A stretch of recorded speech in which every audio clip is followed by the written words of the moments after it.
Wake up, white boy. Because we back. Let's go. I'm the brother Burns. As always, Gahhdcast. Back at it. We back with Sunez Allah. To the left is VSOP. Get some valuable teachings here by the God. Yes, sir. To the right is Max Lowe drinking Mate. Some yerba mate, some carajo. fucking grass. La concha tu madre. Don't be a bitch ass Piso. hater. I drank wheatgrass once, and It wasn't your hype. it Your type of tasted. hype. No, I've actually drank it a few times. Yeah. Because I be on my fake healthy shit. Yeah. I was gonna say, man, what the fuck is you talking about? Wheatgrass makes you poop, bro. I know. But I mean, like, Excessive. immediately, Yeah. like, shot. I gotta run home. Oh, damn. And I was Detoxing. a few blocks away from the crib. Detoxing. That's exactly what it's doing. Man, in our break, the brother Sunez Allah was giving us some lessons on how to Dietary. eat properly and Yeah. what to avoid. And we just discovered Dietary that the brother's lessons. been a vegan since, what, 93, 96? I stopped eating dairy in 93, but I became a full vegan in 1996. I didn't even know that it existed in 93. Well, like When- before. Oh, like Can a you vegan. imagine? like vegans? Can Yeah, you imagine yeah, me that- explaining? Because my daughter's mothers are both Dominican, and I'm explaining to Dominicans what a vegan means. Oh, they're like, in yeah. the mid-90s. That's We're talking. Mierda? Yeah. they We're were talking talking. mad shit. We're talking at the. He's peak definitely of gay. I'm doing this. I'm explaining veganism in the peak of bachata. Medicina de amor, Oh, you know? yeah. And I'm trying to explain what the hell vegan is, though. You know, it was And crazy. two, Dominicans eat well. Yeah. And I'll tell you one thing that I got from Dominicans that I explored more. They didn't look down on me. Obviously, with the meat and all that. Yeah. No, but they always eat a salad with their meal. And I'm a True. Puerto Rican, New Eurekan that has been processed and made into an American diet. Like, we eat bullshit lettuce that is all white. You know, iceberg lettuce that's bullshit. Whatever lettuce the Yeah. bodega Yeah. got, the corn. Yeah. the And we bodega on like the lettuce corner. because it's crunchy. We don't know nothing about no greens and chlorophyll. Mm-hmm. So they always eat a good salad. So, watercress and all that stuff. The Dominicans really brought that back, you That know? oil and vinegar and limon and shit. Yeah, Oh, so man. that's where I I'm got hungry into the now. thing of having a big salad because I was like, yo, I got to replace.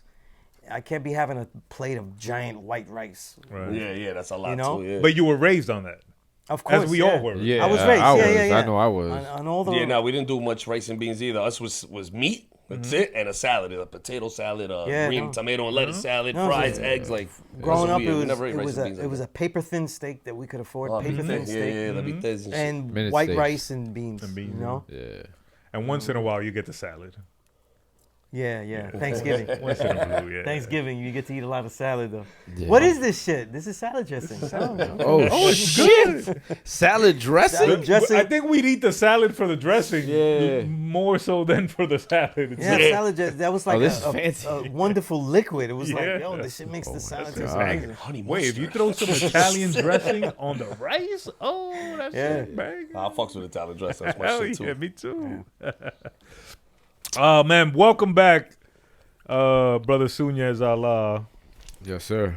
We had a great discussion earlier, but now we want to have a focused discussion on your music career. Mm-hmm. What made you want to start rapping? I'm gonna guess, and you tell me if I'm right or wrong, that you were like so disappointed with the direction of what commercial or popular hip hop was becoming. That was always the case though. So that's not really the motivation. No? I got a question. When was it that you first like felt it like, oh damn, they're gonna fucking ruin hip hop? 94. I told you. With Biggie. Yeah. Biggie, oh yeah. Yeah, 94. And I don't know, in 94, I want to say, damn, Here's you, why you, though, you right? probably created that thought. 94, Biggie comes out in 94, right? Mm-hmm. 94 is already an amazing year. Main yeah. ingredient, Seal Smoke, Illmatic, Yeah. Gangstar, Yeah. Wu-Tang is already dominant. Yeah. And this is what you're writing about? I'm not trying to diss Biggie. Yeah, no But doubt. that's what you're writing about as the savior of everything. The savior of Biggie East is Coast not hip-hop. as good as the other music that was out. That's a fact that nobody wants to admit. Right. You But know? he had the machine And behind him. Yeah. he has Yeah. he has a Puffy. machine. Puffy, and Puffy. then And, Puffy probably look, had my days are Arista and all they're that. very formidable. Uh-huh. They're very they impress heavy on me because it's the first time I see things that Tribe Called Quest is mentioning. Yeah. Industry rule number 4080. 4080, And I felt like I was watching all the other 4000 rules before. Yeah, I got you. Okay. I'm seeing all that. The guy with the electric guitar playing the electric guitar, right? You know, the with the record label that Jizz is talking about. Yeah. Oh, okay. Yeah, I was at A&R, I was yeah. interning at a record label where I saw the artists have their record presented, and they were like, "Oh, we're just waiting for the last person to come in." I won't even say what this all was. I'll tell you off air. Yeah. But the white man walks in, takes a seat at the far end, just like as cliche as you could think, like the way these things takes a seat at the far end, crosses his legs, not like men do it, but you know that, all the way, where all the way, like like my daughters do it, and I was like, he's gonna tell us if this record is good. How you fold it when you're wearing a dress. Yeah, and he was like, nah, I don't know, something's wrong about this record. Wow. And I was like, you're wrong about this record. I was gonna ask, what was your opinion on that record? And I thought the record was fine. Yeah. You know? And what he was asking for, I thought, my suggestion was to go the other way. Yeah, Right. I was like, maybe you need to gritty it up more because it's got too much pop. Yeah. You know? And they were like, oh, it needs another single. That type of bullshit. And again, I'm already informed by Guru. Right. You know what I mean? I ain't doing that corny stuff. Yeah. And even though they tell you that your chop positions will go up, right? Remember when he said that in Daily Operation? And I was like, in Conspiracy, and I was like, oh man, nah, this is it. I'm here. These motherfuckers doing it. It's live now. So by the time Biggie comes out with these singles and what Puffy's doing, I'm like, oh, it's red flags all over. Mm-hmm. Yeah. And it just was all for naught because I also was saying this to girls I was talking to, which was not a good idea. I'd be talking to chicks and we'd be doing things, and I was like, yeah, Mary J's good, but that My Life album, I don't like those samples. You can't just jack a sample like that. Yeah. It's going to fuck up everything. And My Life And it did. is often considered a classic. It is. I say it too. Mm-hmm. But it's really because of her singing style in those pockets. Nobody was singing on those type of beats and stuff, and she mastered it well. Yeah. She was off. You could feel the authentic pain. Yeah. And I'm being mean though, but a lot of the reason that it's so authentic is because she doesn't sing properly. Yeah. You know, she often is off key, and her higher tones are not pretty. Mm-hmm. Mary J. Blige's higher tones aren't pretty. You know. She's not the greatest singer. Yeah, but like she, if you she's put it in my, she's a real singer. if you put it in my Phyllis Hyman, Whitney Houston barometer, you could hear, even she can't say about those mistakes. But it was like what you were saying before. She was actually living that. Yes. You know what I'm saying? It had a lot of heartbreak. She was living that It album. was great. A lot of pain. She was like James Brown singing. Not that gruff, but I'm saying. Exactly. But she was living those So I think songs. the album is great. I love My Life. I listen to it. But you can't tell it to a girl in the middle of makeup session. You know what though? I have so much arrogance to my looks I get it. that I can tell you anything. I can say anything though. You know what I mean? And and you're going to accept it. It was usually working. Yeah. You know what I mean? And but the thing was, what I was saying was like, yo, you can't use Sunshine like that. You can't use So blatantly. Yeah, you can't use it like that because it's gonna ruin everything, right? And mind you, this is 90s, so you're using a hit that's not that old either. Yeah. It's just told. That was what, 70 something? Yeah, maybe Sunshine? 19, 70s, 20 years old. Yeah. You know? And but I was a lone man out. Nobody saw this though. I was the only one that said this. So Juicy was similar in that the sample was not. That they didn't do much. Very easy. Yeah, you know? and it wasn't that old. Yeah. Yeah. So I it see was the easy. comparison. That was actually. And even as a more yeah. deeper critique, though, the drums on it are softer than what Pete Rock originally put. Yes. Because that's Yeah. Pete Rock's beat. Yeah. So you softened it up more and you jacked it so it has, Sugar Hill Gang-ism all over it. Like, right? That Yeah. vibe, which is fucking bullshit. And then you pushed it on the Yeah. masses. So all of that was bothering And it worked. me. I hated everything that Diddy was doing. I'm with you. I didn't know what it was called, but it was just something I just didn't like about Yeah. that motherfucker. You know what I'm saying? Like I was just saying, I don't know what it is. And with look, this guy. I was very anti-sellout, and you already know what music is wrong because I'm looking at people that are selling out in the other areas of inter-office shit. So I'm saying that's a sellout, and he likes this. This shit must be wrong, and I'm gonna figure out what's wrong with what he likes. Yeah. Because you're a sellout. I would do that too. That's my bitch rule. You're a bitch, and I'm gonna use you as a standard to gauge. You know what I mean? Just like when they find ancient texts and they measure it against the Rosetta Stone or shit. That was measuring fakeness by this person and that person. You do fake shit. What do you like? What music you like? Are you like? Yeah. And you know what happened? None of them like Gangstar. None of them like digging in the crates. None of them like that shit. Right. You know? Listen, I reviewed Pun for Double XL. And this guy has a career. I'm not going to mention his name because I'll be known by what I do, not what he bitch ass did. When they gave me capital punishment to review because I'm Puerto Rican, I have to review capital Yeah, of course. Yeah. I said, yo, how is it? Because I was hyped, though. Hell yeah. I was hyped. And he said, it's all right. That's what he said. The guy that gave you the Now, shit. you've never met a person. I've never met in my life after that, a person tell me capital punishment was all right. Was he Puerto Rican? No, he wasn't Puerto Rican. Oh, that's He was Black American. He was all right, though. But that there's a level of discrimination. Oh, well, I'm assuming. I think it's this. Black Americans are not the most welcoming. To I think hip-hop. this. When it comes to capital punishment, those brothers and other brothers, they felt, as they should, that he was using the entire Ready to Die blueprint. With the commercial song for the Same thing, same blueprint. Yeah. Right? So by doing that, it takes away, like, how dare you do that? You can't do it better than him. And I'm sorry, but Pun did that format better. I think it's a better album than Ready to he Die. dominated. That's me though, but He yes, dominated I the think it is format. slightly better because I love Ready It's to Die. subjective, I ain't right? gonna lie. Depending on who you ask. But Right. I'm. Yeah. I did. Here's why I say that, though, right? I feel like I love Capital Punishment On a real more level, now right? than Ready to Die. Ready to Die had singles, pop singles, that were on a sellout barometer back then. I don't care. Nobody wants to admit it. All of the greats of that era don't talk about it because they want to still have a career. So they're not going to mention that at the time they came out, Big Papa was a sellout track and made it more difficult for them to make music. It's, you know what's a better example that you see? Late 90s reggaeton destroying Puerto Rican rappers. Where now they have to do reggaeton songs and they just rap straight up. Yeah, exactly. It's the same thing. So what was happening? Why do you think OC interviews in 1996, he said he had to make something simpler.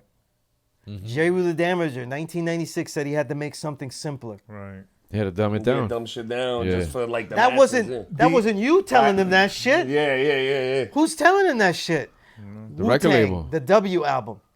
Interviewing the source. They said, Raekwon said, yeah, because, RZA always wants to hit with that scientific shit. We had to hit him with the, the simple shit. Simpler record. Incredible music. Yeah. Because the sample game and the RZA shit did a lot of shit on that W album. W, I think, is a slept on But joint. the depth of the lyrics, it wasn't there. Yeah. It wasn't Purposely. building. It wasn't. So like, these are the things I was parading against. And I thought everybody was real, so naive. I thought everybody was real. I thought everybody would see this shit. But you were still young, no? I was in my early 20s. I was Yeah. when I started, I was like 18.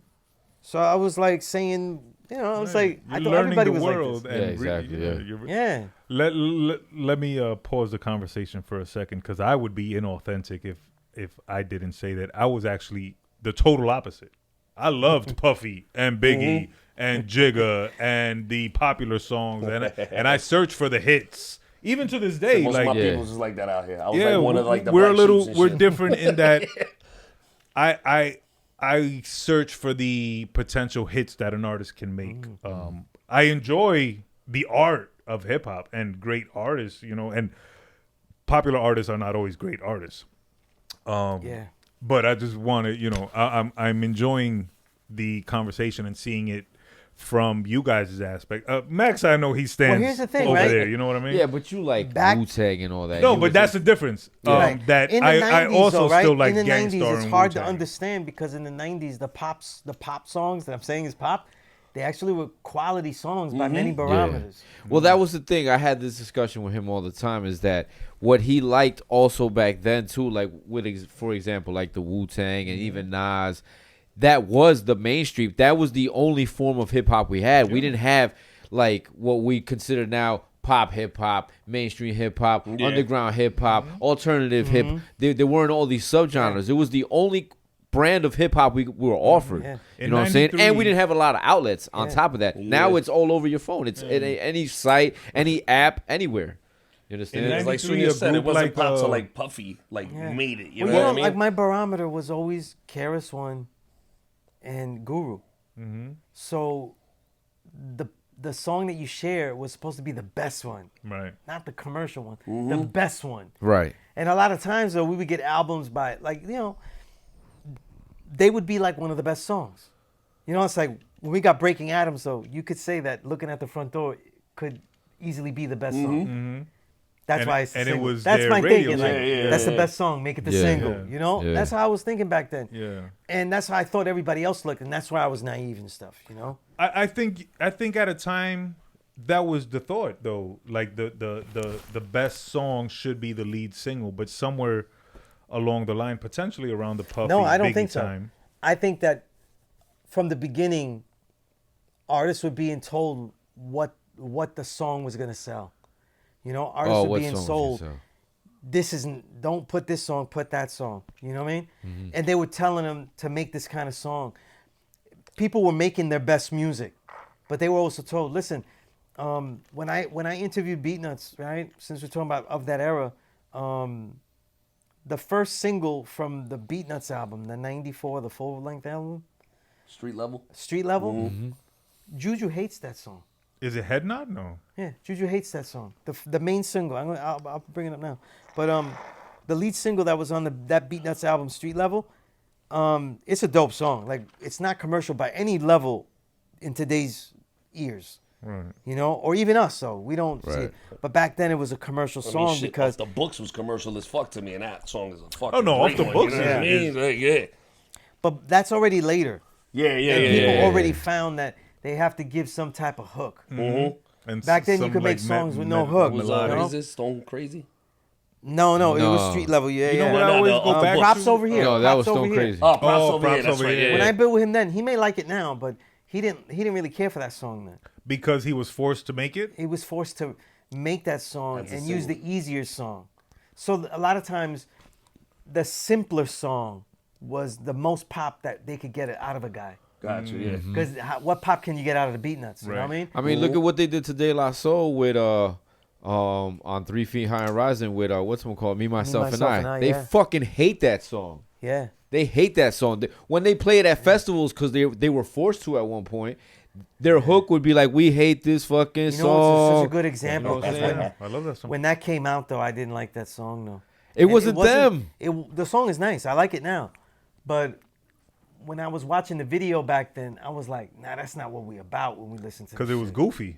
It was corny. It was silly. I The, didn't like the silly video shit. was like silly, yeah. Yeah, and I wanted all my hip hop to be angry. But do you think it depended on the label? Because I think Still like want it sometimes like that, bro. I'm like, yo, give me need that that. hard shit, B. I think like Black Moon, right? Their single was "Who Got the Props," Yeah. and that's not a commercial song per se, Right, but it right. was a popular song Fucking when it came banger out. right But it was, But a it was high also energy a song. regional song, It's too. a It high wasn't- energy song. You know what I'm Yeah. saying? Yeah. Yeah, that's True, true. yeah, the vibrations Yeah. of, yeah, true indeed. But listen to Street Level again. Nothing is like Props Over Here. Yeah, you get Props Over Here. And if you listen, the remix is incredible. At the end? No, Right. because they made the EP after that. With the Bodega cover. Yeah, Props yeah. Over Here remix. And they dirtied it up even more. Yes. And it was because of that. They didn't. It's a song with AL on it. Right? He Yeah, got yeah, fuck, yeah. I forgot the name of that track. That shit is Wait, good so shit. let's go back to the original question. What motivated you to begin creating music? You know, the whole time I was doing it, I thought that if I did music, it would go against the journalistic integrity, you know, and you know, I didn't feel I had the command. And one of my first interviews was Cool G Rap. So now, like, even the thought of me rapping was like, Yeah, I get it. G Rap. I talk to G Rap. You know what I mean? Fucking man right there. So How do it you was rap after like. that? Right. He's the standard bearer. I was like, nah, I can't even do half of the things he does. And the more hip hop I'm seeing, I'm like, yo, if I don't make something that is as worthwhile as that, then I'm not gonna make anything. Over the years, though, people was like, yo, as soon as you write like that, you should rhyme. You should get in the booth and shit. A lot of people, it's countless, said that. And then over the years, in these last years that I call the invisible renaissance that I've been covering, the 2010s, more people would say that to me because I would be around this cipher where nobody else is like, we were there. We saw this when nobody's there. And I remember one time because we talked about Sean Price before, I wrote Sean Price, a piece on Sean Price.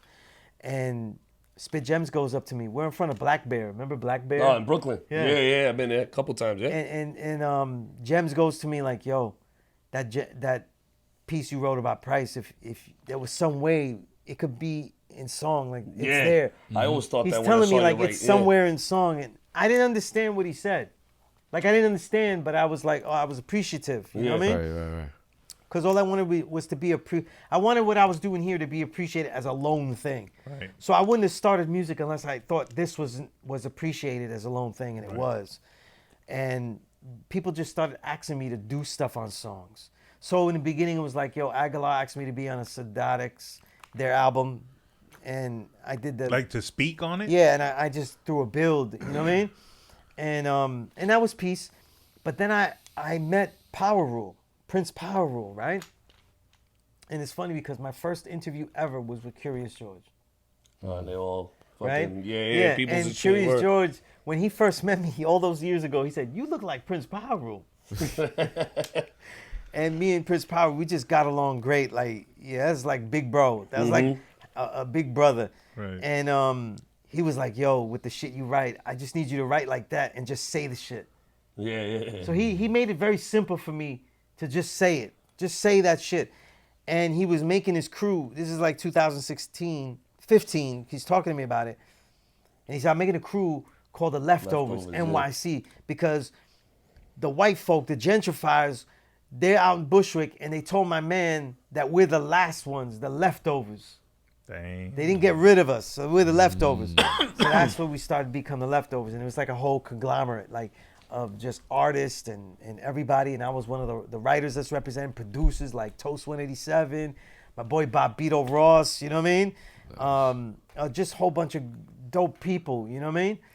And we did the Leftovers albums. I love those albums, you know what I mean? And I had fun writing that stuff and just getting the performance. But I don't know nothing about my pockets, like where they are, what they are, you know? How do you know you're in it?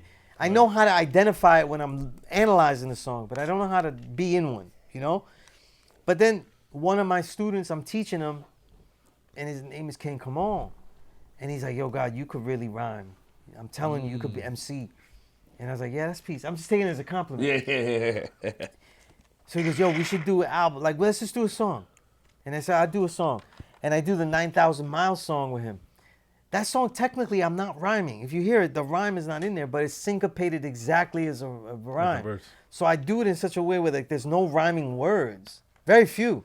Right. And it just rhymes. So I'm like, maybe he is on something, because this one came out like a real rhyme. I don't know how I did it, though. Yeah. I have no idea how I did it, because I just wrote it to say fly shit. And it didn't rhyme. And it didn't really rhyme when you analyze it. It just, but it flows. But it flows, sounds yeah. like, yeah. So, we did that, and he's like, yo, I want to do an album with you. I'll give you all the beats, and I'll show you how to do it. He starts throwing, I say, you know, okay, because I mentioned it to my oldest daughter, and she goes, man, you do everything else. We'll just try it. Yeah, that's what's up. Fuck it. You know, because I did the books, I did everything. She was like, yeah, just try it. I said, okay, let me try it. You know? And he sends me the beats, and he sends the songs like this. He sends the first song. And it was what became All Because of a Woman on the Mantras Across the Medina's album. And that song, he would give me the beat, his verse, and the chorus already embedded into it. So I have these spots where I have to fill in. Right. Gotcha. Where, Okay. you know, make it as easy as Make it easy possible. for you, Because this yeah. one's about Yeah. women, but he starts me off with the hardest subject to talk about. What's that? Women. My past relationships, like my women. Oh. Because I don't have anything as vicious as what he was saying, except my 2 baby mamas. And I'm like, yo, I got to talk about that. Yeah, exactly. You know what I mean? Yeah. Yeah, You got to see them tomorrow. Brother, you're going to make me Yeah. go to the court again. You know what I Yeah, mean? exactly. Yeah, I'm gonna. Yeah. Enough I said. know I have one too. Enough said, So you know what I loca. mean? Yeah. Love you, babe. Don't stab him. me mate, please. okay? We need him. So the thing is, right, like, I do it cleverly, but it's still spoken word, and I was going on spoken word. And I think the song where I really was rhyming was the first songs I did was the last verse of Gets Deep. Because that was a song where he wanted me to talk about like being Puerto Rican. Because that was people saying, "Oh, we don't have nothing to do with hip hop, this and that." You know what I mean? And again, I don't have that much space, so I said, you know what? You know who rhymes like dead ass fast like that? I'll do it like in a Killer Army fashion. Okay. Because Killer Army was a model because they rhyme in the ethos and the mentality I want, but they also make a lot of mistakes in the pocket. They don't So pause. if I could make they those don't really mistakes, ride it. Yeah. it'll still I sound got good. you. Yeah. It'll still sound good. And of course, I'm heavily influenced by RZA. You know what I mean? Wu-Tang Forever is my favorite hip hop album.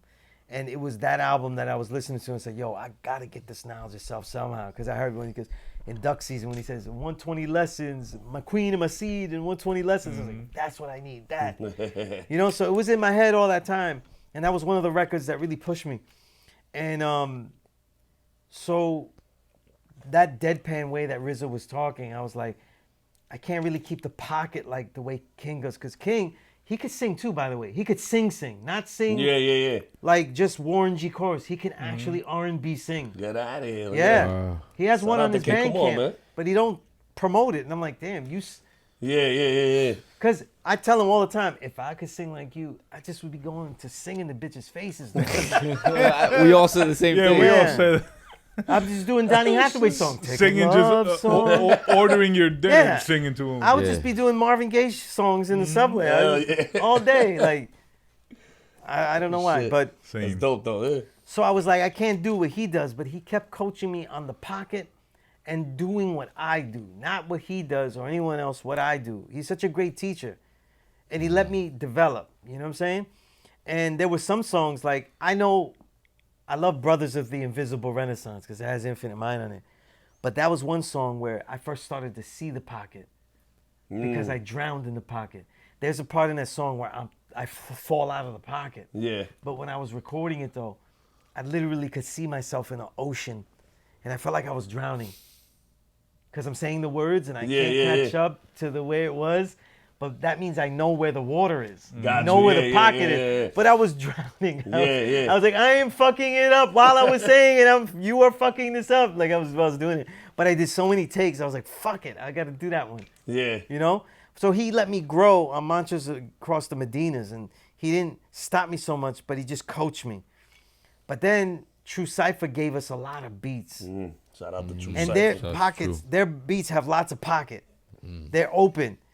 And for some reason, that's why he calls it my Fife album. You know, the second one that we did, the Unlearn, you know? And when we did the Unlearn, I just felt so comfortable, you know, of experimenting, you know what I mean? So like when I did Remember Love, I was like, Remember Love, and I went through my relationships and things like that. I just felt so comfortable using certain pockets, certain stylings of words. I felt comfortable taking poetic license in the pocket. I felt more comfortable, and it was just working, you know what I mean? And I was feeling my voice and stuff, you know what I mean? Because my voice is angry, but then I couldn't say everything. I would be so angry when I do the verse, it comes out gruff. So when it comes out gruff, it's like I'm really angry about the lyrics or something like that. Whatever it is that day, you know what I mean? And I figured out, he always taught me, he teaches me all the time, don't say it the way you want to say it. Make the great song. Make a song with it. So whatever the song is supposed to have, that's what you try to give it. Right. So that's why you hear different flows. You hear me do different things. I'm trying to make a song out of it, you know?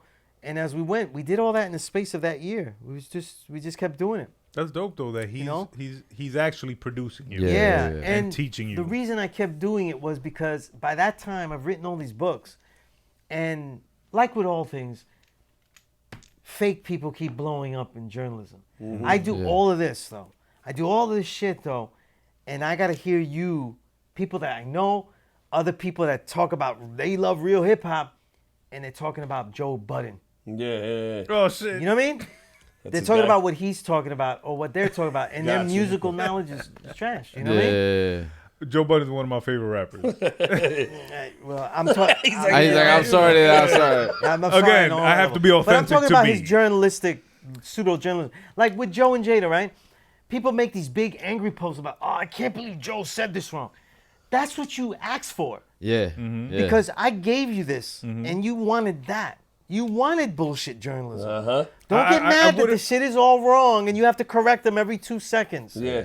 Oh, Nori's the thing is worst. about shit like that, they'll repost and keep talking about shit like that instead of something that they actually agree with. Right. Like, you know what I People are mean? not- Like, But I opposite as refuse fuck. to consider them journalists. No, they're not. Well, here's though. what I say. cannot. Here's what I say. it's just right? people in the industry. I'm gonna that say can this just- to you because you guys here, you're all journalists in some way, okay? Because I had beef with other people that are not journalists because they become trans journalists. Don't be trans with me. Don't take my position. Sit down in my position, interview artists, try to analyze them, and then when you fuck up majorly, you go, "Well, I'm not a journalist though." Don't be trans with me. Now you're something else. You know what I mean? Now you became. Don't be a non-binary in this hip hop where you're this one day, and then when you're good, you're a journalist though. You want to take the kudos for that, because I'm from the era where you wrote the wrong shit, you can't change it, and you gotta fight if you wrote the wrong shit. Like with the Mountain Brothers, I would have had to be ready if I didn't send them what I sent. That True indeed. I see these guys, I'm just gonna have to fight. I can't explain to them this shit. Yeah. I'm gonna have to. Like, I ain't do that shit. Like, hey, fuck it. It was Like when Master Killer and them beat up the source writer because of the drawings that they put. That Never even heard about this. in the I think it was Rap Pages or something like that. They did a big Wu-Tang spread around '92 when they first started, but they put these caricatures Okay. of Wu, and they thought they looked silly, and they didn't like it because a caricature is made that way. Yeah. They got beat up for that. The writer got punched in the face for that. Shit. But he And he had nothing to do with the art. that. Yeah. Oh shit. Yeah. But Wu-Tang ain't nothing to fuck with, so you got You're from there. You represent that. So boom, So that's what happens. You know what I mean? I consider it entertainment. Joe and Jada, I love Yeah. their podcast because to me it's funny and they're foolish. But No, I get that. But that's what can't people label ask them for. as journalists. That's Joe what Budden people- too. I can't label them. That's as what people I'd say ask for. I'd agree Yeah. more that we're journalists where we actually put in the work and do our research and try to know someone. And But here's the thing, right? We say that we're real journalists, though. Everybody knows I am.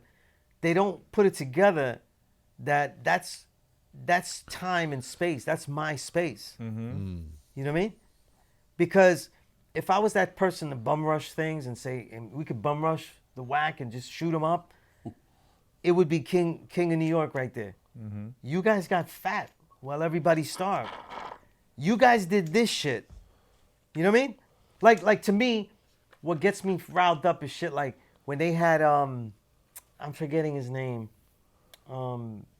He came up doing hip hop as a journalist, and he was in Al Jazeera and all that, and he was talking on the Joe Budden podcast about all of his colleagues in Al Jazeera got killed in Palestine. oh, that's Gaza, Mark Lamont Hill. right? Mark Lamont Hill, very good writer though. You know what I mean? And again, like a lot of the quality writers, their end game was not hip hop writing.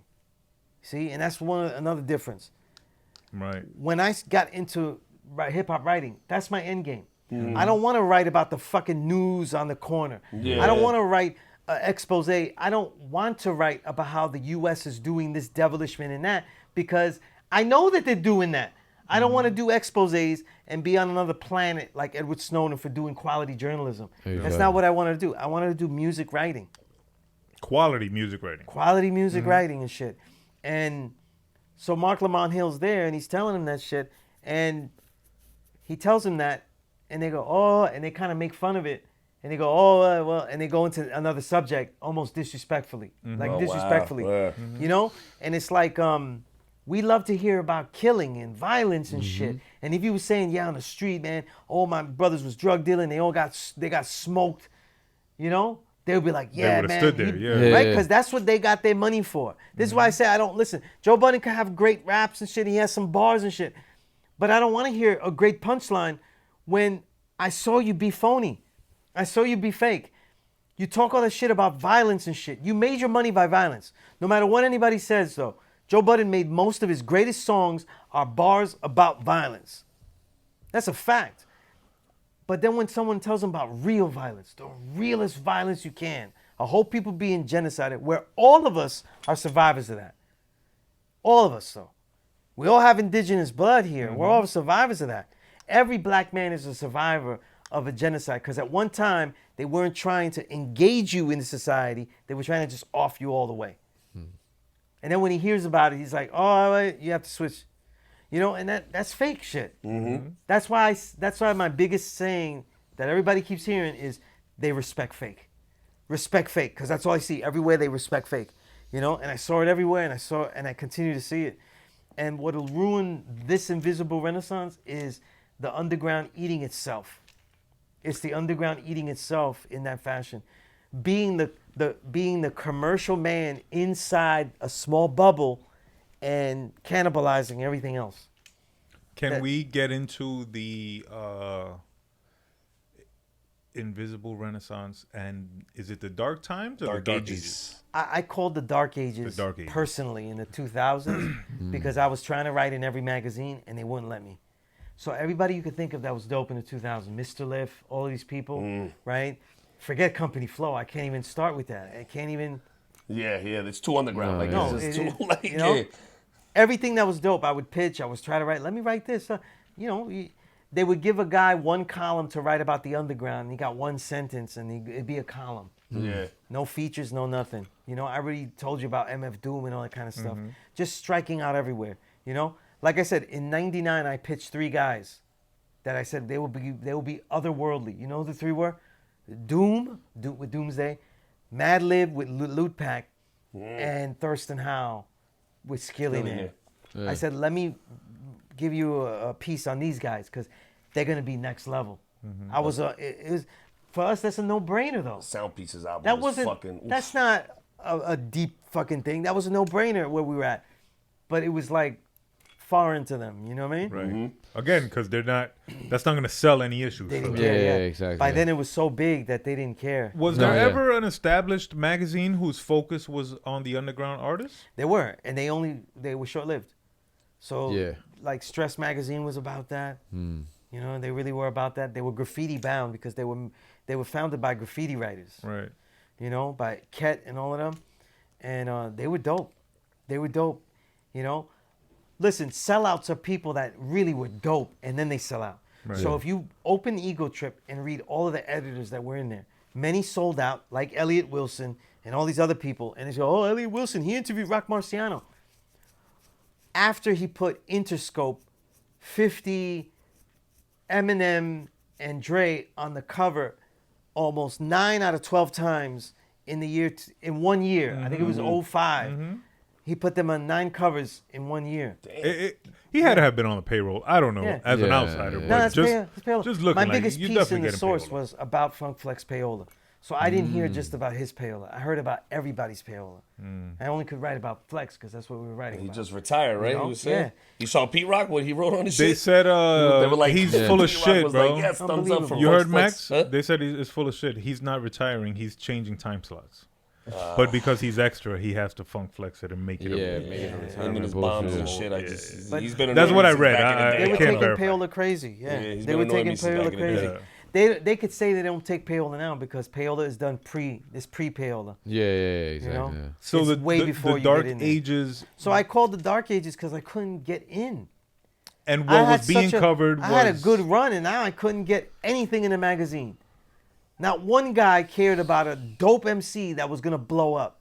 They only cared about now you're being recruited as a writer to write about the pop artist. Right. Whereas before we're like, yo, I know this man, he's gonna be dope. Let me bring him in, and you bring a piece in, you bring an artist in. You're like, dope. We don't even do that. So I was like, yo, this is the fucking Dark Ages, where the magazine is big enough, and I got a call from one guy at a major magazine. They're at a different major magazine, and they run it now. So I'm talking about people that are affecting this shit now. He calls me up in 1999. He goes, yo, you got to hear this Slim Shady album. This guy is going to be the greatest ever. And I said, what the fuck are you talking about? KRS-One is still alive. Yeah. Rakim is still alive. Who are you talking about? Yeah. You know what I mean? Who are you talking about? And Nas is a legend who's at that moment faltering with everyone because he just made like his worst albums of Nostradamus and all that, right? Yeah, definitely. And worse so than I'm me, like, too. yo, even Nas couldn't take the mantle from Rakim just yet. So I'm like, yo, you're telling me a white boy's gonna do it? And mind you, I already know, I had met Eminem. So he's a really nice guy. Humble, puts everything into his music, but not my cup of tea. It's silly, it's goofy, and that's never... This is our music. It's got to be about aggression. That's never going to be the fucking thing. That's never going to be the thing. It's always going to be a side fucking thing. You know? But I already knew, like, it was all fucked up when they were telling me that shit. I said, this is the dark ages. You didn't tell me I got to go over there and I got to listen to your explanations why Eminem is the greatest of all time. Then he came out with his best album, right? The Marshall Mathers. I got to hear how that's the greatest album that ever existed in the last 10 years. And I'm over here walking in there with Supreme Clientele. Yeah. Get the fuck out of here. I'm getting, you know what they gave me is something that they didn't really want anymore? This is how it was in the major magazines. They gave me Let's Get Free. That press. I was just going to say that's the same year. The Let's Get Free, the promo, it has just a blank sticker on it. He goes, nah, we're not listening to this anymore. You can have it. Because I was in there and I said, you got Dead Prez? Yeah. The album? Because I had just met him. I have this old picture with me and Pete Rock and Dead Prez. Nice. And because I was interviewing Pete Rock. And I was like, yo, they only had the one song. You know what I mean? With the hip hop or the No, propaganda? this is before Oh. They just had the police thing. The Police State? police state. Police That's all they State, had. yeah. You know? And I was like, yo, I got to hear it because police state was... Fire, yeah. I you hear ever hear the- the tracks I say- before that? And I looked at him perplexed. I was like, hey, you don't want this? Yeah. The album is phenomenal. You sure you don't want this? Yeah. It's fucking crazy. And they're telling you they don't want it because they've listened to it so They much. heard it already. Yeah. They heard it and they're doing It's my it. sixth favorite album of all time right there. You're telling Let's me Get Free. Marshall Love that album, Let's Mathers Get is Free. the greatest album and Supreme Clientele exists. And Let's Get Free, too. No, you're on some Yeah, bullshit. fuck. You're on some bullshit. What's that, 2000, right? Yeah, Yeah, 2000. When was Revolutionary One or Mortal And Technique? mind Was you, that 2000? I thought Revolutionary Minded. Revolutionary Volume 1 or Mortal Technique. That was may have been 2001 2000. Yeah. or 2001. But that's 2001 another is one that's a number 2, fucking yeah. album and a half. Bro. Yeah, Like, shit. yeah. And the thing is that when I'm saying that, there's a lot of music, there's a lot of hip hop music in those years, you know, and it's like, yo, we wanted someone that was in the mainstream, and Ghostface is doing it, and you're not into that. The style, Ghostface to me was the greatest MC of 2000. I will never have anyone tell me Eminem. I will disrespect him. I will tell him, you don't know this music, you're out of the game. Because what Ghostface did on the W album, look at the techniques he did. The crying style, all of those techniques he did, you know? Big shot. I was at the W release party where Old Dirty escaped. The greatest show I was ever get at. outta here. I was there. That's dope. And they put me I went to the press box at the top.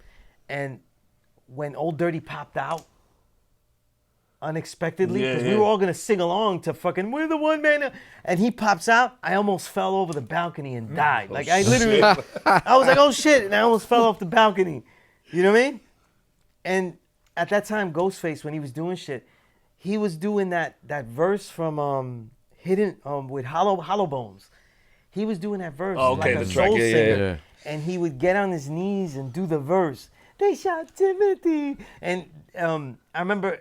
You God put the robe on him. Oh, why he was singing Iron this Flag shit. release party. He put the robe on him. Ghostface is the best MC in 2000, 2001. There's nobody better in that time. Nobody. Is he your favorite Wu member? No, Is it RZA? no. RZA, but the one I'm most influenced by is Jizza. Because My goat. if you just look at the way I write, you could tell that that whole thing, that concept of concentrated supremacy, I came up with that not as the words. I came up with the words later, which is pretty funny. But the idea was I never had the word count to say everything I wanted to in the magazine. So I was like, I'm going to squeeze everything like Jizza does into these small sentences. And people are like, yo, we don't really know what you're talking about, this and that. And I was like, yo, they're going to hold this mag for a month, man. If they want to, they'll figure it out. They got it for a whole month, though, until another one comes out. Let them hold that shit. And that's the beauty of certain hip hop artists, that you're not gonna get it on the first You listen. gotta go back. That's You what I gotta love. go back Yeah. and almost study it and Do a little research, right? Yeah, Like you there mentioned, might be words you Revolutionary don't even Volume 2. understand. Yeah, you Yeah, gotta that's my get favorite Tech album. Did of Tech the give two. a fuck that you knew who all the people in the White House were? No, I love that inside cover. Oh my God. He was gonna mention all of them anyway, and he didn't give a fuck if you knew who they were. You know what I mean? Yeah. That's one of my favorite. I wish that was the cover, like of the album. Like, you know what I'm man, saying? Oh my God. I actually made a T-shirt out of that. Let me tell you something. I'll Fuck tell you that. something. That's though. my shit. Back then, nobody fucked with Tech. On a battle tip, none. They were scared of him. That's how I met him. I met him in like 98, 99 at was a Wetlands back in the monster. day, bro. Yeah. We got one homie, Oh, our my neighbor, homie next door battled him Professor in the Pete final. Thorpe. He And was Tech not beat him, scared. but it was a fucking battle and a half. Yeah. You had to bring aggression.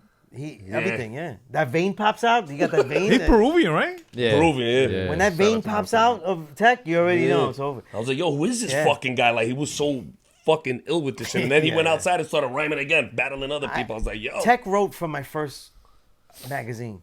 Okay. Because shit, we ended up okay. at Baruch for a while together, and we used to argue about what revolution entails. I was becoming a 5%er.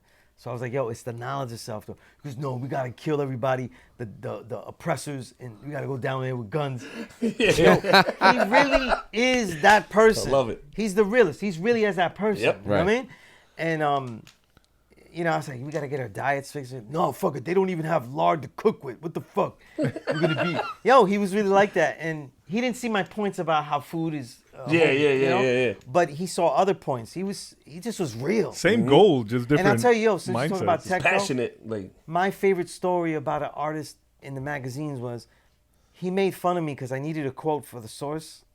And the Source owed me money for my freelance days, not my editor days. And he made fun of me. He's like, oh, you're at the Source. You're a sellout. And I was like, fuck you. And I said, they didn't even pay me what they owed me for the freelance. I told him how much it was, though. It's a surmountable amount. I told him how much it was. It's like a Friday, I go to work Monday. So people come up to my desk from the accounting and they say, listen, this never happened before, but a rapper never complained that one of our writers didn't have their money. Oh, They shit. gave me my check right on the spot Wow. for that money. All of it, the whole thing. That's what's up. nice. You know, that's the power of Immortal Technique. Uh-huh. Yeah. That motherfucker will get things done. Real. See? He's one of the realists, though. One of the Same realists. goal, different Yeah, mindset. Yeah, he's one of the realists, though. You know. So but can we talk the latest album? I'm sorry to cut you off. Yeah. So, yeah, basically all those albums in the 2023, we did them all in that year. But when we did the third album, Burnt Silk and Blessed Builds, that album was, he was doing some songs, I was doing some other songs, and he wanted me to do a solo album. He was like, it's time. And I was like, I don't know. You're going to make me do choruses. I hate doing choruses, right? But he's still gonna produce your solo. He's gonna be in overseeing theory. it, helping me Yeah. out. Like, Uh-huh. he's always there. Yeah, but he's like, the Zen of Us album, he picked out all the beats, and I was like, yo, you picked this out. This is exactly me. Yeah. And I was like, that's how dope. much he knows me. Like, he understands dope, and yeah. stuff. So, and the Zen of Us album was a thematic album because the Zen of Us is a book. It's Yeah. Sunez backwards. So it's a martial arts book of my mentality as a teacher, and kind of mixing the martial arts with the teaching of the 5%. Like, this is a war that we live every day to fight for our youth. And I wrote my own creative aphorisms off every single aphorism in The Art of War. So The Art of War and then mine. Because that's how a lot of them were done, where you write your commentaries, and I thought of that a long time. I wrote this book in 2005, and no one would have it. Like, I have files of rejection letters from companies. From publishers? Publishers, Yeah. yeah. And so it's like nobody would put it out. So I was like, yo, I'm going to put this shit out myself, and I'm going to call it, it'll be the focus of the album. A warrior album that introduces my ethos, as a warrior mentality. Doing Lovo Sinatra, that was getting back to True Master asking me if I wanted more beats from him. And I was like, duh. Nah. I was like, yeah, man. So I chose a whole bunch of beats, more than what was on the album. And I don't know, I just started to go to work. And I wanted to prove that I could really rhyme, because the good feedback I got was like, oh, it's good poetry and stuff. And I was like, yeah, but a lot of those I was rhyming. I'm not doing a fucking poem. Yeah. So it was Yeah, almost yeah. like Like a backhand. in my compliment. mind, I felt like I was like Joe Pesci at the table. I don't shine shoes no more. Yeah. I don't do the poetry by itself no more. I'm rapping now, And it was like, and it felt like that, I'm telling people like, I don't just do it by itself. I'm really rapping. I'm in the pocket somehow, right? A lot of MCs showing that are great show love. Like, Gems and FU, like these are giants to me. And they're like, yo, the rhymes is great, right? So I was like, I kept going. But when I was doing Lovo Sinatra, I picked the beats and I was like, it was just a thing where since he taught me so much, he's my Quincy Jones. So I used to call him Quincy Kamal, right? And I'm like Frank Sinatra, like I'm doing the song there and everything is Fly Me to the Moon. Because Fly Me to the Moon is a ballad. It's not an up-tempo song. It's Quincy Jones that was able to do it because Frank asked him, could you make this an up-tempo song? Which is really genius. And actually Quincy was able to do it, you know? But even nobody, Marvin Gaye. I didn't even know Quincy Jones did that song. Yeah, That's crazy. Because a lot of people don't know Frank really could do jazz music. He really could improv. And that whole album, Count Basie is the band, but Quincy Jones arranges the whole thing. You know, 2 of them. He did 2. And he did his later 90-something albums when he didn't have a voice anymore. Wow. But so I was like, we were always like, I'm Sinatra and he's Quincy Kamal. So then I was like, yo, let me put the polo shit in it. And, you know, Hector Lavoe is like my favorite. Like, he's my fucking GOAT, you know what I mean? And his brashness, the way he represents everything, and his singing power, everything. So I was like, yo, I'm going to be Lovo Sinatra. That's going to be the thing, Lovo Sinatra.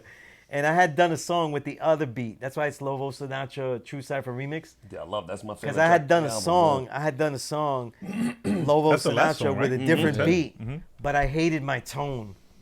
I hated my tone. It was too playful for me because the beat was kind of like that. Gotcha. All right. And I said, it definitely don't fit Zenova, so I didn't put it there. So I started with that, and I was just like, I showed King the beats. I said, I chose right? I was just trying to see if I chose right. He said, yeah, you chose great. And he said, yo, let me use this some. Just give me a day with this. This motherfucker gives me back 7 choruses, all attached in there. And you for me to just feel that's it. Yeah, And I exactly. was like, yes. There's the team. You know?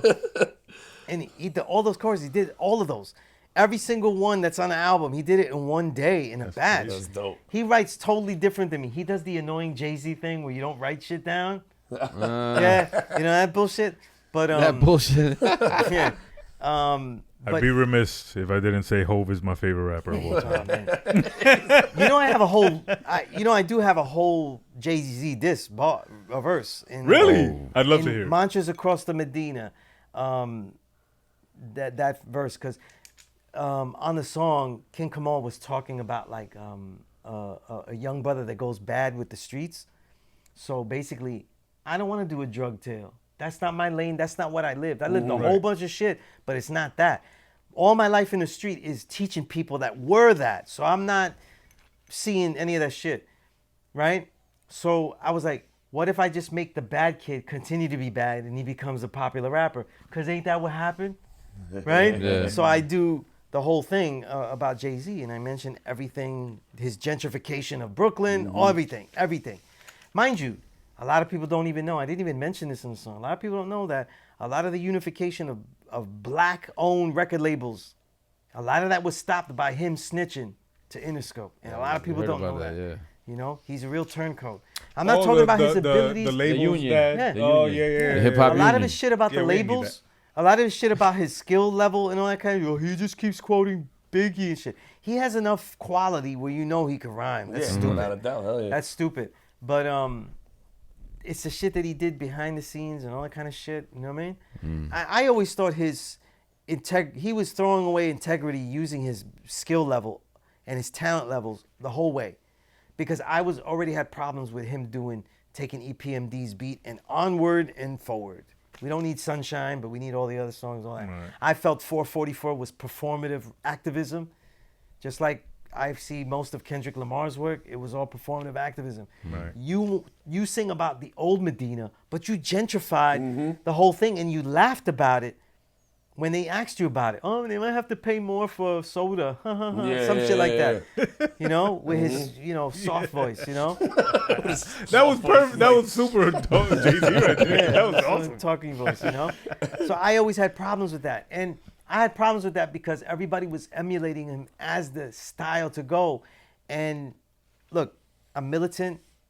I'm more fidelista than fucking capitalist by any means. I'm on the other spectrum, and what he promoted, what Biggie started, what Puffy exemplified, but what he really articulated, because he's the better MC, was rugged individualism. And to me, that's the most American bullshit you could promote. That to me was what everything is wrong with rugged individualism. In other words, I make the money, I get to make the money, and it doesn't matter who gets hurt. It ends up justifying all the drug dealing. It ends up leading to today when Clips release an album and people that are school teachers, I see them, and they go, yo, this makes you want to deal drugs again. Motherfucker, you didn't deal drugs to begin with. You never had bricks. Why are you talking like this to me? Why are you telling me real hip hop is back and you feel like, why are you talking to me like that? It's funny that you say that. I began a book today by Michael Eric Dyson, I think it. And it's about Jay-Z. I think it's called Jay-Z Made in America. And in the intro portion of the book, at the last paragraph, he's saying Jay-Z is as American as Donald Trump. I read that book. As I read that whatever. book, and it's one of the most self-vomiting books I've ever read from him. He's a great author, but that one to me is all hagiography. It's all lies. He tries to paint Beyonce and Jay-Z as if they're great activists, and it's all performative. All this stuff was performative. You know, what did they do for police brutality? You know, he ridiculed the kneeling of Kaepernick. You know what I mean? Yeah. As if that was like, we don't do that anymore. We don't need to do it. That wasn't what he was doing. He was doing a whole bunch of stuff besides that. Yeah. That was his visual, but he was doing a lot of other stuff. And it's like you disrespected people that sacrificed. So let's say that's all he did was kneel. He sacrificed his whole career for that. Yeah. You know what I mean? It's a big deal. And I think that was on the 444 album. Yeah, and it's like, Plus I the don't, Kaepernick shit. like I said, I can't stomach his whole reality. I really can't. I can't stomach his whole reality. I'm glad we can have a civil discussion. Yeah, no. Yeah. And Standing on you know why? opposite sides. People have civil discussions for him because they have nothing for it, though. They weren't at the magazines. They weren't with all the rappers that were saying he's fucking up our sales. It's all documented. That he becomes Def Jam president, nobody makes sales. Roots don't sell. LL Cool J doesn't sell. Ghostface makes a pop record. Pretty Tony has tons of pop records. Doesn't sell shit. That's his. That's him. DMX didn't even get to release. That's on him. But nobody says anything. He's a golden boy because people love rugged individualism. They want the justification. I'm going to make money at any cost or anything like that. Me, I don't have to. And I don't have to worry about throwing stones in a glass house because I've given up most of my career and thrown away every magazine I was at for that. Yeah. Well, I think we started the interview off with you explaining the importance of authenticity and integrity.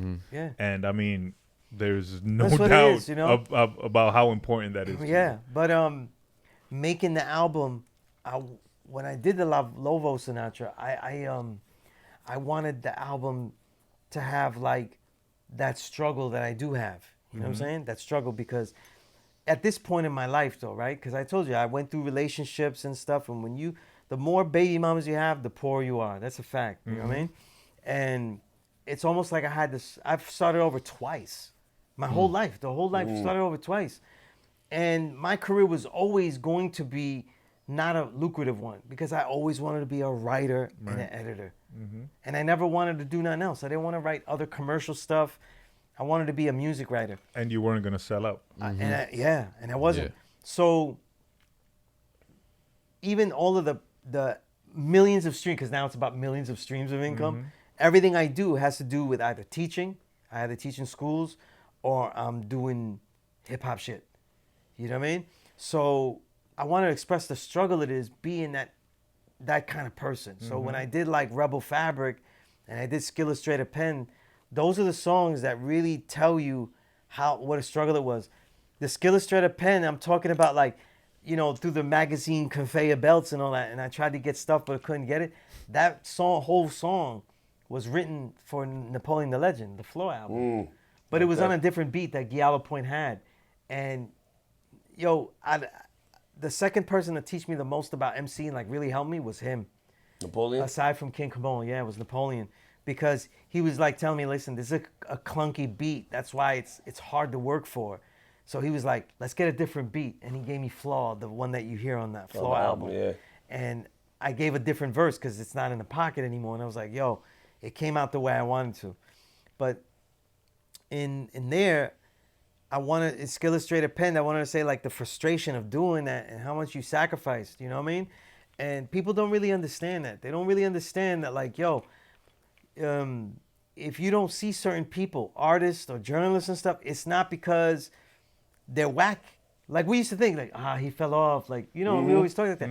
Nah, it's because people didn't let them do what they was doing that was great. They didn't let them. They might have too much integrity. They didn't let them, you know? And that's the way it was. So I was trying to express those ideas. And I wanted to express it in an album where people listen to it and they say, listen, he could really, really rhyme.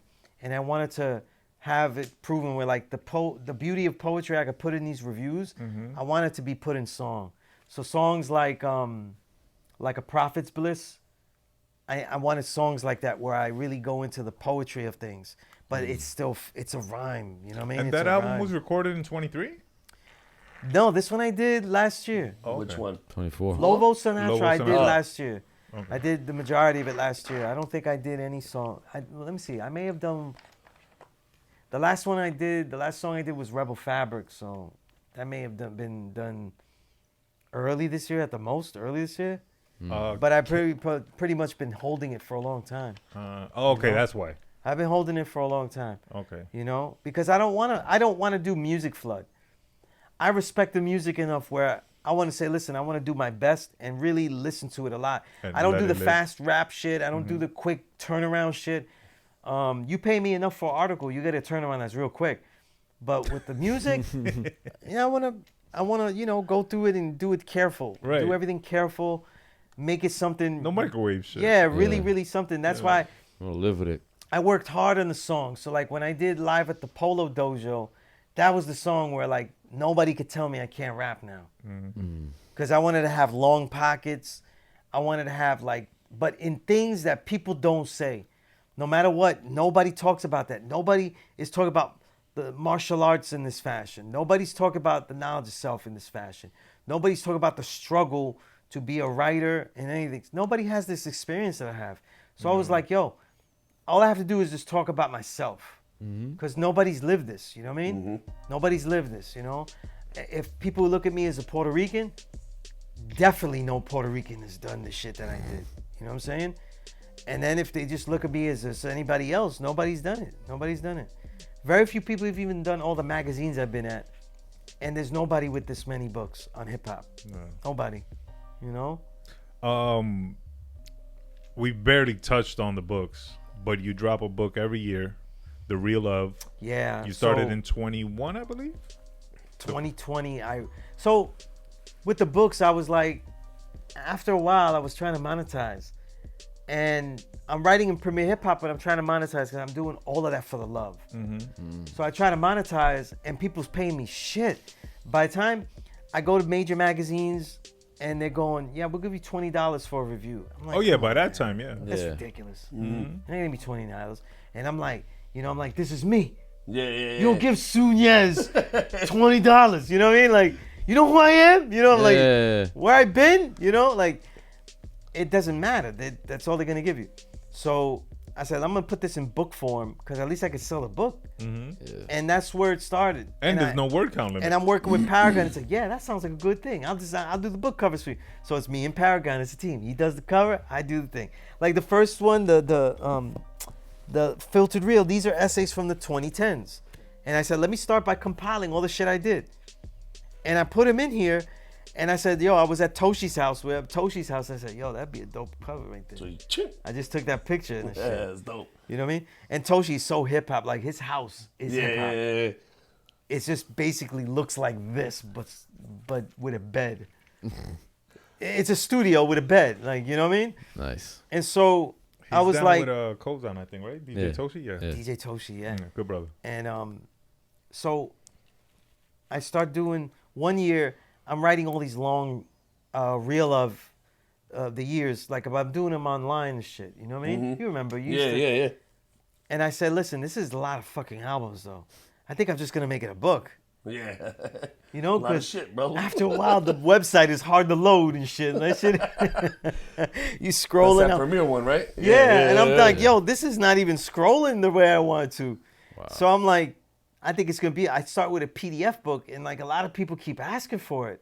For the physical. Yeah. Yeah. So I'm like, nah, maybe I'll make it a physical book. I would, had I known you then, I would have asked for a Yeah, physical. I so can't read a PDF. I wait Yeah. till The ebooks, and I was like, "What the fuck's an ebook?" yeah, He yeah. I told me, remember. I remember. He's like, "What's an He was ebook?" like, "It's on ebook." I was like, "What the fuck is an Yeah, ebook, and I'm bro?" like, E comes in book form now? Yeah, I was Yo, like, I'm gonna what? be fucking Yeah. blessed. I was like, damn, man. I'm gonna be a genius. You know, because I have a big digital collection. Right.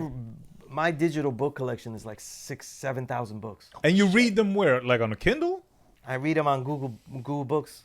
Oh, They're mainly I EPUBs, can't most of do them. that, bro. You could stretch out the words. You could size them up. Yeah. It keeps your notes. I write notes about books. Oh, shit. You know, and in the low life tradition, it's better to buy all these books or get them digitally. I get them digitally, so Yeah. there is some low life in this. You know, it's just with books. No. You know, because I get any book. If it's digital, I get it. You know what I mean? But when I started to write the books, I was like, I got to do this every year now because it's so good. So I combined 2020, the little PDF, and I put it into 2021 so people could have it. But then I started to write longer and deeper reviews, and I was figuring out how to write it long. And over the years, it just became a thing where I just listened faster. I could write an in-depth review. You would be surprised how many times I heard it, though. Wow. I maybe heard it once. That's crazy. And I though, could yeah. write it because I Got that could. off. I have to get the ear, you know. And Now are I you, have are other. you writing it as you listen or? Write it as I listen. Okay. And a lot of times because I know what people are trying to do with their work. I already know what they're trying to do with their work. You know. So like there are people that I know. You're gonna write it. You're gonna have to listen to the whole thing. Spit gems. You gotta you gotta listen to the whole thing. You know, the guys that are good, you listen to the whole thing. But there are people that you listen to a few songs and you could clue you in. Okay, they're all going to be similar. And let's see, 90% of hip hop is just battle bars. To this day, it's just battle bars. It's just people talking shit in a fancy way. So most people are not saying much. And it sounds like a diss, but it's not because it's the art form. But most people, their verses do not look good written down. I'm saying Right, something. They're because not a written good down. percentage of it is Yeah, tone. that's why I always tell Yeah. Toshi, please pick people that I got something to talk with. Because they'll pick people that make fun music, but they have nothing to say. For your Right. show. Yeah. Yeah. Yes, we For didn't Classic even Storm touch Radio, on that. yeah. Yes. So for years I did my Power Right show, which is like, that's a name that Bones Malone gave me, Power Right. Because Puerto Ricans, they was calling us Power Rules, because P for power, R for ruler. You know what I mean? And that's how Prince Power Rule got his name. So he saw a picture of me and Prince, and he was like, Power Rule and Power Right. Wow. So that's why I came out with the Power Right show. I was trying to teach from the angle of my element. And I did like 100 shows. Yeah. But I just don't have time. Yeah, I just don't have time to do that. So I stick with Toshi and do those, a quality one of those, and I stay in that. Classic Storm Radio. So- where would we listen to that? DJ Toshi Classic Storm .podomatic. Okay. It's literally there, yeah. Look it up. And Absolutely. it was Paragon, my designer, who hooked me up. He was talking to Toshi one time, and Toshi was telling him that he don't have a host to do it regularly. Because there's a lot of good brothers. My brother Doc Ock, Remembered in Perfection. You know, first Sunset legend. He was a legend before I even, you know. And Mike Hands, the great Mike Hands, you know what I mean? I'm not Mike Hands when you hear me do radio and stuff. I give you like that information, the details, the stories. Because Mike Hands is charismatic as fuck. You know what I mean? I could watch Mike Hands talk all day, you know? But I started to do it in 2016, and I just went on. I never stopped. With Toshi. You know? We just do it. And with the books, I just kept trying to do it like that. You know what I mean? So I did other books. I took all my poetry from all these pieces, and I said, let me do art on art, because I was calling it art on art. And I said, let that be my poetry book to prove the artistic element. And I had my man P.E.A.C.E do the cover with this beautiful artwork. And the Peace Corps book, that's the book I need. Yeah, that's Yeah. a Yes. old. Those are essays I wrote. The book is mainly, the big chunk of it is 2 essays, Kite of Perfection and The Blackest Pedagogy. One is a creative work, Blackest Pedagogy, of me, where I'm at in my cubicle, because I was working in a cubicle in a publishing company, and saying, what is my plan to teach the world? And I decided to release it because I really did. I've taught hundreds of students since I wrote that piece. And the Kite of Perfection, one of the assignments, my enlightener who taught me the knowledge of stuff, who took me through it, knowledge me who passed away, remembered in perfection. He used to make me write letters to the brothers in jail. So any letters that came to the school that didn't have anybody directly addressed, he said, "Oh, you write back to him." Yeah. And that's how it started. The brother that, like, for example, the brother that ended up being a producer and recording all my Power Right shows, G-Math, I met him through the letters. He wrote a letter to me. Wow. Oh wow. You know what I mean? And he came back to thank me. And then he found out I wanted to do a podcast. And I was like, I'm doing a podcast. Can you come do it? So it's like these connections, you know? Right. It's fate. So when I put that together, I said, the Kite of Perfection is the main essay. And it's basically what would be, because we call it kite when we write something to jail, right? I said, what would be the kite? The one kite that I would send that would be the most important thing I could ever write to somebody locked up with all the knowledge that you need in it. Kite of Perfection. It became that. You know what I mean? So that becomes the essay with some other things. And they're more creative works. Anything dealing with the knowledge stuff, I never want to sell. If it wasn't I creative. was going to say, send me a link so I can buy it. Yeah. But it was written creatively, so anyone learning with me doesn't have to read my book. You know, they don't need to read that. Everything in it I would teach you. Right. You know, because it's written creatively. But all the books I always wanted to write, I would just, and a lot of them in the COVID era, I'm just like, I'm putting everything I have together, files and just like putting them all together, throwing out new stuff, throwing out old stuff. And the real books, they just became all consuming. They became all consuming. No. You know how much records come out. Yep. It's In a hard year. to get Oh my- people listen. Especially now. And it feels bad because I know how hard people work on an album to say, this is dope stuff, you should go cop, and let it just be an informative piece. No, I want something really written about it. Like someone take the care. Some in depth. So I just kept writing them deep, you know, and like I see the books. I'd rather They release are, it. I'll release the thick, shit in yeah. April right. for the previous year Right. if I could get everything written correctly. Right, Fuck because it. you don't want to rush out Because I I don't make those kind of sales with that book. Right. You know, I don't make those kind of sales with that book. The people that really love that book, they buy it whenever it comes out. Right. So I don't get those people that goes, "What's your top 10 B dot?" Like that bullshit where he names the wackest shit. If that was hip hop, then I don't like the shit. The shit that these people put on their playlist. I'd be And then their remiss year-end if list. I didn't tell you B-Dot's my favorite journalist. Oh, No. This time I'm gotta fucking around. work This with time you. I was gonna say. No, what the this hell? time I'm messing with you. you know, but like, yeah, I was like, That's another slap to the This face. time I was messing with you. yeah. And like I said, listen, if you read Ego You're a Tripp's, dick. I reiterate this point. If you read Ego Tripp's rap book of lists, do you ever see that book? Yeah. It's a fun That was the book that blew them up, no? It's a fun book. It's filled with tons of the right. Those guys really knew their trivia and everything. That's what a sellout is. I think the They know list everything, that and they're they write doing about now bullshit. is clickbait. Yeah. One of the biggest sellout moves in journalism is to act like Sean Price and little something is on the same level of the music. And Hip Hop DX is a great example of that, though. They write about everybody in the same breath. Right. No. Do not falsely equalize the two. Right. This is some bullshit, and this is a Elite. great artist. You know what I mean? And they merged those two, so now people could listen to bullshit. And we went to a lot of shows, right? Remember during the 2010s, and you see people like bullshit music, and yet quote all of Shook Ones. And I'm like, how is this possible? How do you like that bullshit, but you think Shook Ones is a great record?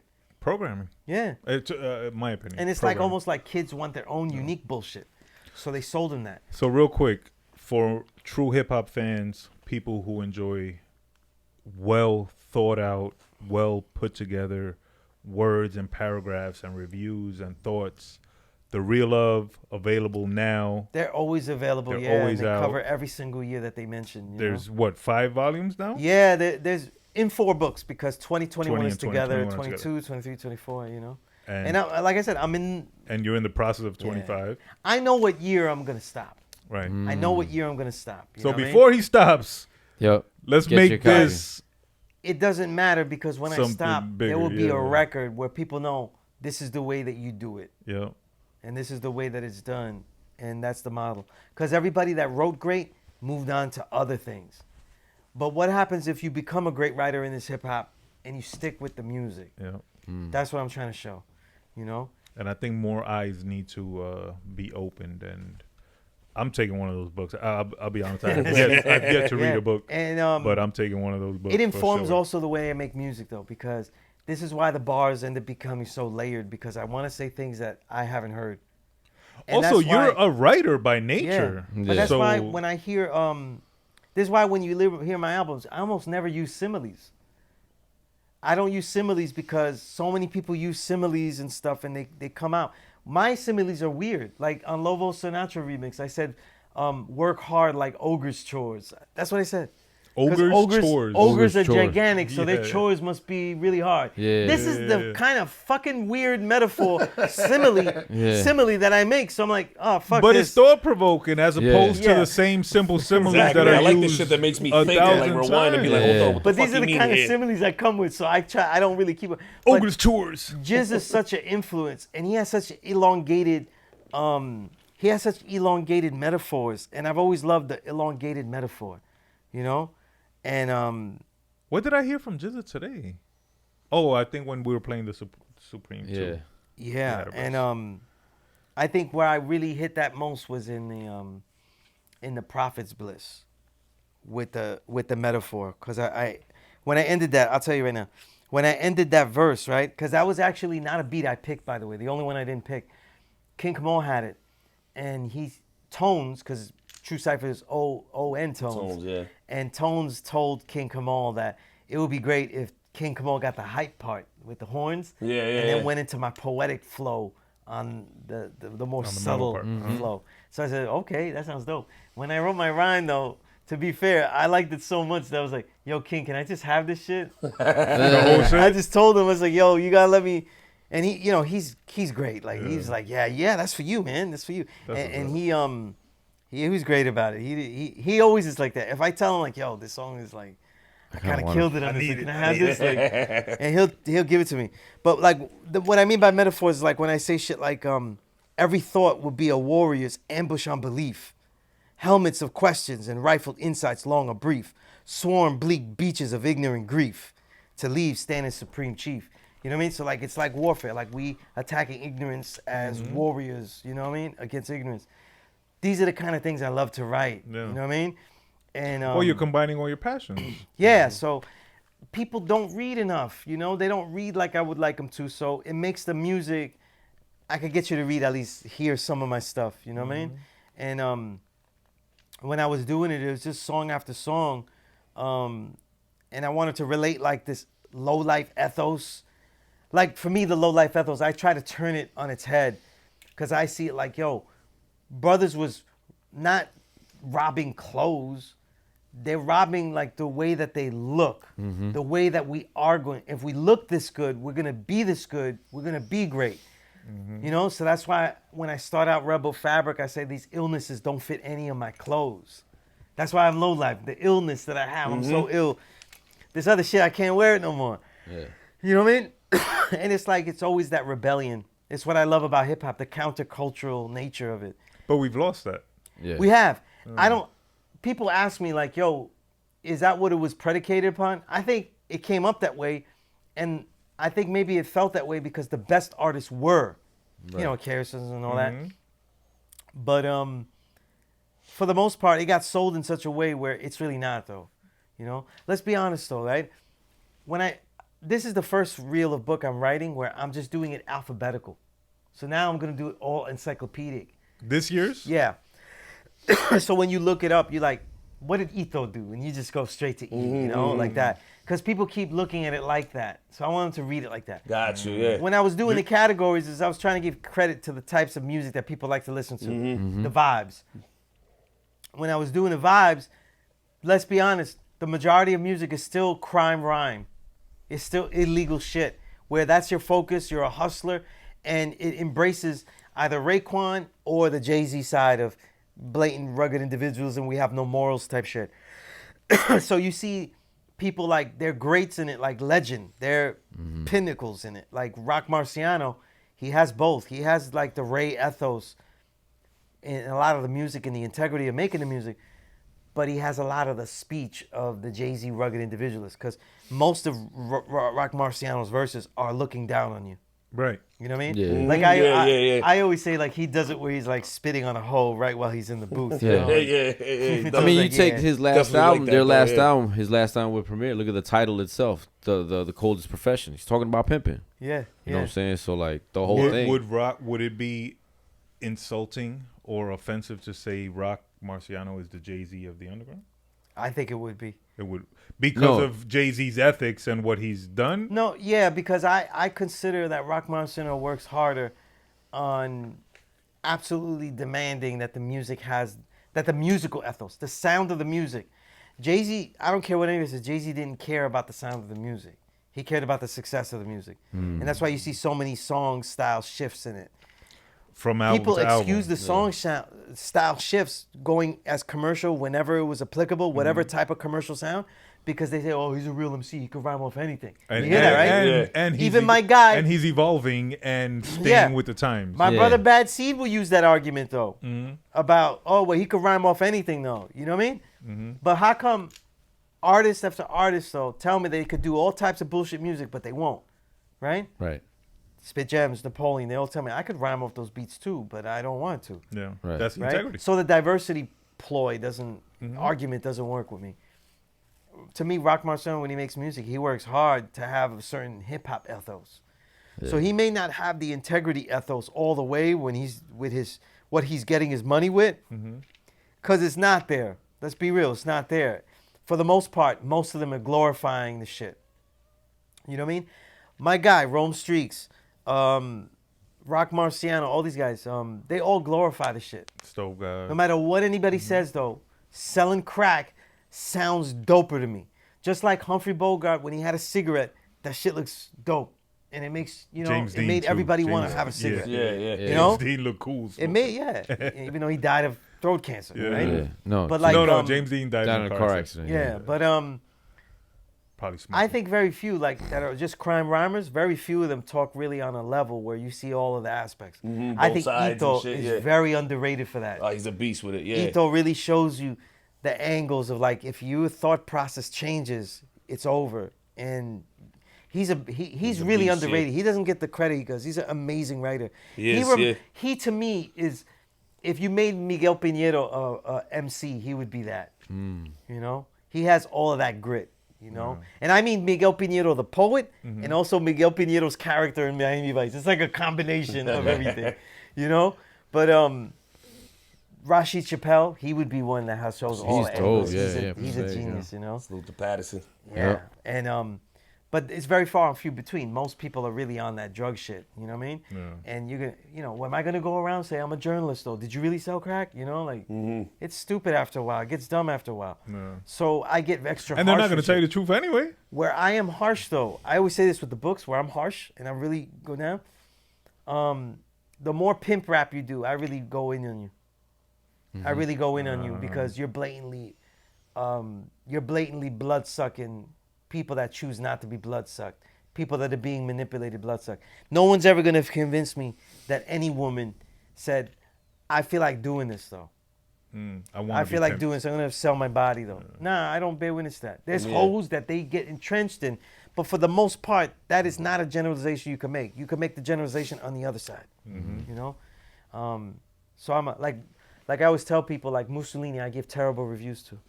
No one gets reviews where I say that they have all the techniques, and the record is still abusing and manipulating the lane that will sell for you. You know. Right. Because are you doing that? Is that the lifestyle like that you show? Is that the lifestyle? Like we talk about rappers, we talk about we wanted to represent things, but all we got out of you is you have hoes everywhere. Like you go to the bodega, there's a hoe with her ass crack right there, right there. There's one here, and it's always touch level. Like you could touch it, and it's not realistic. And you only notice that shit when you meet original people from other countries, though. Because I've had people, when I teach knowledge of self in Africa, all the African countries, all that, they go, yo, is it really like that on the streets? Like, they have, like, naked women sometimes on the streets like that? They ask me that shit. Yeah. I'm like, nah, they don't. Not like that. They'll be naked and shit, dressed crazy, but Not where you could just, hey, And not every day. It Reach gotta out be and like a touch. special occasion, like the Puerto Rican Day Parade. Some crazy but shit. not reach out and touch, Yeah. But like I'm saying, they're not showing you the life that we live. They're showing you Yeah. other things. Yeah. It's not really the life. Well, it's what you said earlier. It's a caricature of street life, and rappers are caricatures. I can't combat that with music, and I'm not trying to. Will we get more music? When I make my music, it's to enjoy the joy of rhyming, to have the joy of emceeing something that I have written about for over 30 years, to enjoy it myself. Mm-hmm. You know what I mean? To enjoy the process of creating it? To enjoy the process of creating it, though. You know what I mean? I said this when it was his born day just recently, right? Jizz's born day. But Jizza had like a line, the significance was not the vulgar applause of interest, but that feeling, the exit, completion of a sentence. That was from Breaker Breaker in 99, Beneath the Surface. When I got Knowledge Itself, I was confused about what am I going to write, because everything I was writing for was wrong. It was about mystery God this, that, I read that, and it just changed the perspective I was doing. Just write. If you're a writer, you just write. Yeah. And it has stayed with me. So if I'm applying that to the music, then I'm okay. So it's just the music, the completion, exit, feeling of a sense, boom. It just was written beautifully. To see a beautiful sentence, though. To have it express what I want to express. You know what I mean? I think that's a joy that is exclusive to writers. But that feeling of, damn, that's a fucking good sentence. Yeah. Right there. You know what's a joy, too? Laying down words I just laying put down together. the bar. Yeah. The joy is that writing in the limitations. When I write, there's usually no limitation. I spent my whole career trying to defeat word count. Handcuffed. Trying to defeat prose writing, where you write only the essay format to tell the people what this record is. Trying to defeat that. Bring conversation into it. Bring poetic stanzas inside the prose. All of these things. I was trying to destroy everything. And then here comes hip hop, where it has a convention. You have to be in the pocket. You have to have it rhyme. You have to do all these things. And to be able to write with a freedom inside of that is a great joy too. It's a great joy. And they even give you, in essence, a limited word count, right? Because you're usually It's a limited limited to word 16 count, bars. Yeah, and because I don't count bars, though. I never count bars because I never wrote line, and there are bars that rhyme with extra, not necessarily vowels, but extra consonants. Yeah. So you could have a short line and a long line be exactly in the pocket, but it's totally off. Because you're a writer, you're and almost rhyming in syllable count. Yeah. And I feel the more I rhyme, the more flow I get, is because my vocabulary is very good. Right. So I often will rhyme the entire bar. Right. Like the whole thing will be rhymed, Mm-hmm. not just the ends. The whole thing. Right. So, Which has to be more difficult to write. Yeah. But because you're a experienced, skilled writer. Yeah, it makes it more fun. Yeah. And it's also a fail-safe. Like if I'm having trouble giving it a groove, then give it more groove, give it more. Right. Cuz King always tells me, don't put the more syllables you put in it, the more it becomes convoluted and shit like that. And sometimes I'm never listening to him. You know what I mean? I always fuck it up. And I put more into it, but I start to see like, it could be simpler. And there are songs that I've done that I shave it and it sounds better. Right. Even though it's you're still learning too. Absolutely, yeah. Are you fluent in Spanish? My Spanish, I'm not fluent. I'm gonna be honest. He tried to kick some Spanish a little earlier that I heard. I don't remember what the situation was and I heard the New Yorican. It's No, all I'm you saying can- because like you, Yeah. obviously you're a writer. You have an extensive vocabulary. Yeah. How much more extensive would it be if you could actually flow in Spanish? It- Because it- then now you're adding 2 languages. It probably would. You know what I mean? A lot of it is ego. No one writes what I write in English. No. You know? Or the way you. Yeah. write. So, like, what was it? That was a Prodigy. Like I write like nobody could fuck with me. Yeah. You know what I mean? Yeah. And I really feel like that when I write these, though. Yeah. Like I write those like that. You know what I mean? Like I'll write stuff and I'm like, yeah, nobody's gonna analyze it like that. You know what I You mean? write the books in the creative writing form that you spoke of earlier. If it hits me, since I write these since I've been making songs, I can't write these whole books like that. But you'll see that some of them, they'll have a poem on it. Like, I'll do a verse and I'll do something and it's like a poem, but it fits the guy and I'll leave it in there. You know what I mean? So, and then I might use it for a song later and stuff like that. So these poems become my rap books when my rhyme books. You know. So I don't know. There's no rule to it. When I write though, I have a voice already in it, so people know my voice though. So I always try to keep to that voice though. yeah. You know, and again, keep it honest to whoever.